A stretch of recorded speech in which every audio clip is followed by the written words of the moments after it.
Vaping's getting a hell of a lot of negative press at the moment, although there's reports today the government also wants to look at the benefits of it. I'm not advocating it, not for a moment, but there are, let's hear the other side, the contrary side to it in a moment. Rory, hello.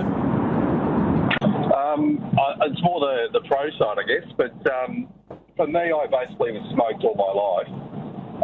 I tried hypnotherapy, I tried Allen cars, I tried heaps of different types of methods to try and get off smoking. And what I found is that now that I started vaping, I take or leave it. And my consumption of cigarettes, because I still do smoke socially every so often, it's just gone through the floor.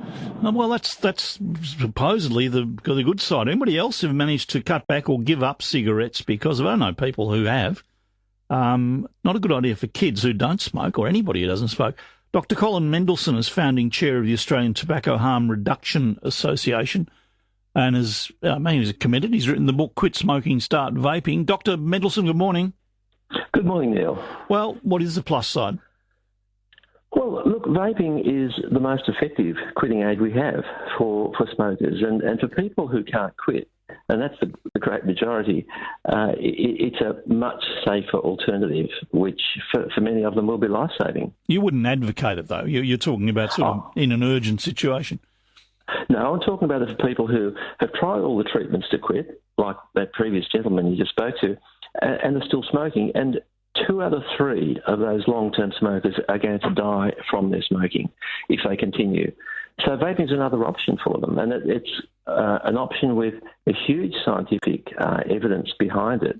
It's the most popular quitting aid in Australia. There are over 82 million vapers in the world. We know it's substantially safer than smoking. Look, obviously it's better if people can quit altogether, but, we're being pragmatic. We know many people just can't. So you're talking about it getting off cigarettes, or do you eventually getting off vaping as well and ingesting nothing of the sort? Well, ideally people will get off the vaping, but what our main public health focus is on is stopping people smoking. That's what's going to kill them.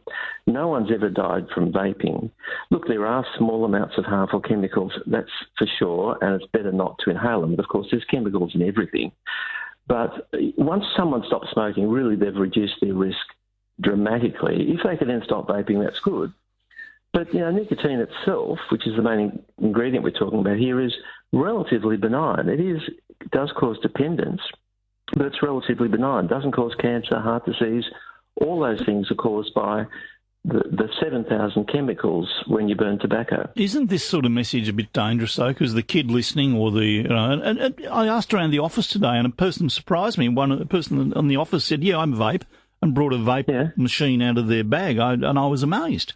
I didn't even know they'd use it or would smoke. But isn't there a danger in talking about it being in a positive way that more young people will take it up? They're not on cigarettes, but I can vape safely. Well, first of all, this is an adult consumer product. It's like cigarettes and alcohol. Yeah. So we allow those to be sold. Look, some kids are going to take it up, but this is not a product for kids.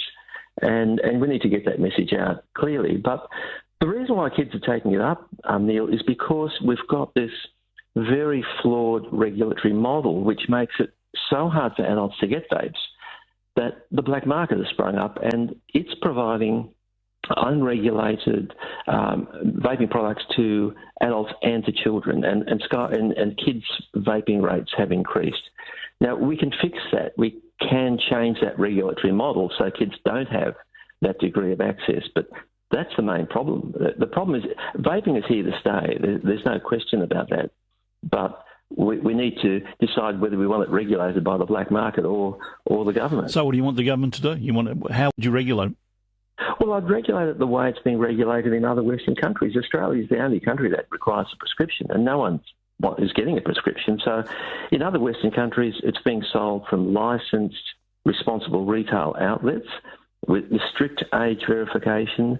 There are strict penalties, loss of licence for underage sales, and there are strict quality standards. And this is working well. In New Zealand, 2 years ago, they legalised vaping, and they've been selling it this way. The smoking rate fell by 33% in 2 years. Mm. In Australia, the smoking rate's fallen by 2% per year. I mean, the fact is that it works.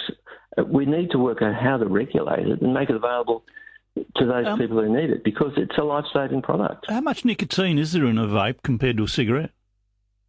Look, that's not even the question. The question is, smokers and vapers need a certain level of nicotine to satisfy their requirements. So they titrate the intake of nicotine from vaping to satisfy their needs. So if it's a strong vape, they'll use it less. If it's a weak one, they'll use it more. It's just like they do with smoking. They're addicted to nicotine. They maintain their nicotine level to satisfy that addiction. Do we know, and it hasn't been around a long time, do we know enough about the possible long-term lung damage? Look, they've been around 15 years. There hasn't been a single death from vaping. There's no question that these products are likely to be far less harmful than smoking. I mean, smoke has over 7,000 chemicals in high doses. The typical vaping product has about 100 chemicals, mostly less than 1% of what they are in smoke. The Royal College of Physicians in the UK says, look, the long-term risk, we don't know precisely for sure, but they think it's unlikely to be more than 5% of the risk. So it's not risk-free, and it's not for people who don't smoke. But if you're a smoker and you make that switch, you'll have dramatic improvements in your health. Would it be a good idea to keep the tobacco companies out of it? Look, first of all, that's impossible. You know, opponents of vaping like to frame this as a big tobacco conspiracy. It's not. The tobacco industry entered the market when they could see that they were losing customers to vaping. And they've been trying to catch up ever since. And they only control about 20% of the market. To be frank, does it really matter who makes these safer products as long as they're saving lives? Well, it does a bit. I don't trust the tobacco industry, and never have. No, I don't either. But they only have a small share of the market, and I think the market will decide which products it wants. But I think our focus should be on improving public health, not in destroying big tobacco, which is the position a lot of people have taken. Every second medical student I knew was a heavy smoker. Did you smoke when you were at university? Never. My father did, and he died from smoking, and my wife's father did, and he died from smoking. And that's all preventable. It's a tragedy that smoking is still a leading preventable cause of death in Australia. Thank you for your time, Dr. Colin Mendelsohn, Founding Chair, Australian Tobacco Harm Reduction Association. I'm not advocating it, not for a moment, but I think there's a fair point there. It's here. The genie's out of the bottle. What do we do? We're not going to be able to stuff it back in and put the bottle in a cupboard. That's an awful mix. What do we do to actually regulate it, to control it, to, if necessary?